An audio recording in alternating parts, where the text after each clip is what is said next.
ತಮ್ಮ ಮನೆಯಲ್ಲಿ ಮತ್ತು 5 ಮನೆಗಳಲ್ಲಿ ನಾವು ತಮ್ಮದು ಸೇರಿ 5 ಮನೆಗಳಲ್ಲಿ ದಾಳಿ ನಡೆಸ್ತಾ ಇದೆ. ಅವ್ರ ಉದ್ದೇಶ ರಾಜಕೀಯ ಕುತಂತ್ರನ ಈಗ ವಿರೋಧಿಗಳು ಇಡಿ ಸಂಸ್ಥೆ ಇರೋದು ಸರ್ಚ್ ಮಾಡೋಕ್ಕೆ, ಆ ಕೆಲಸ ಅವ್ರು ಮಾಡಿದ್ದಾರೆ ನಿನ್ನೆ.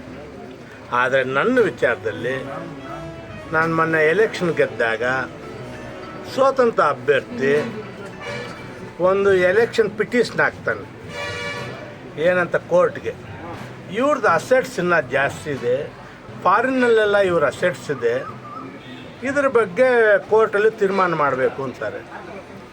ಆ ಕೋರ್ಟ್ ಕಾಪಿ ಇಡಿ ಅವ್ರು ಕಲೆಕ್ಟ್ ಮಾಡಿಕೊಂಡು ಯಾವುದೋ ಒಂದು ಫೇಕ್ ಡಾಕ್ಯುಮೆಂಟ್ ಅವರೇ ಕ್ರಿಯೇಟ್ ಮಾಡಿಕೊಂಡು ಬಂದು ನಮ್ಮ ಮನೆ ನಿನ್ನೆ ಸರ್ಚ್ ಮಾಡಿದ್ದಾರೆ. ನಮ್ಮದು, ನಮ್ಮ ಬಾವಮಯ್ಯದು, ನಮ್ಮ ಅಕೌಂಟೆಂಟ್ದು, ನಮ್ಮ ಆಫೀಸು 4 ಜಾಗಗಳಲ್ಲಿ ತಪಾಸಣೆ ಮಾಡಿದ್ದಾರೆ.